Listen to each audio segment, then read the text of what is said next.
People's Light has been such a wonderful, safe home to do what we hope is going to be entertaining and also risky, provocative work, and so we really wanted to not just come in as all outsiders and utilize this resource. We really wanted it to be a conversation with the talent and the community here as well. Should we try that whole sequence again? Yeah. Thank you. So today was the first time on stage with lights and the technical elements.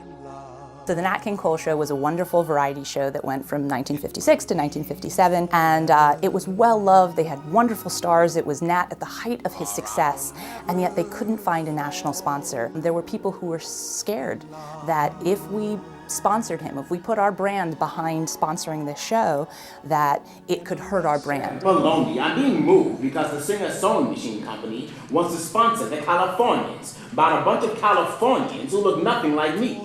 Nat wrote about this later. He said, famously, Madison Avenue is afraid of the dark. At the center of the cast are Dule Hill and Daniel Watts, and Dule, who many people know from West Wing and Psych. The play takes place on the eve of the filming of the last episode of the Nat King Cole Show, thinking to himself, how do I go out with grace, and how do I also speak truth to this situation? Is this how I'm going out? You can be a great actor, but there's something inherent about how you hold yourself in the world that I feel like you can't teach. Little shy and sad of eye.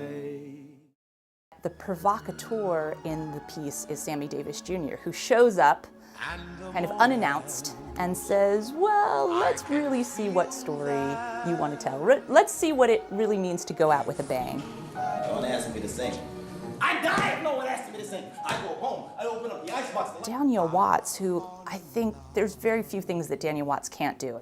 I feel like it's just those kinds of things that elevate the entire work. When you do work that's not just on the surface. I'd like to recognize myself for once. Of course, I understand. Just a sprinkle. How do you still hold your head up and try and sing a song that's about love and uniting people? And when do you use your platform to say what?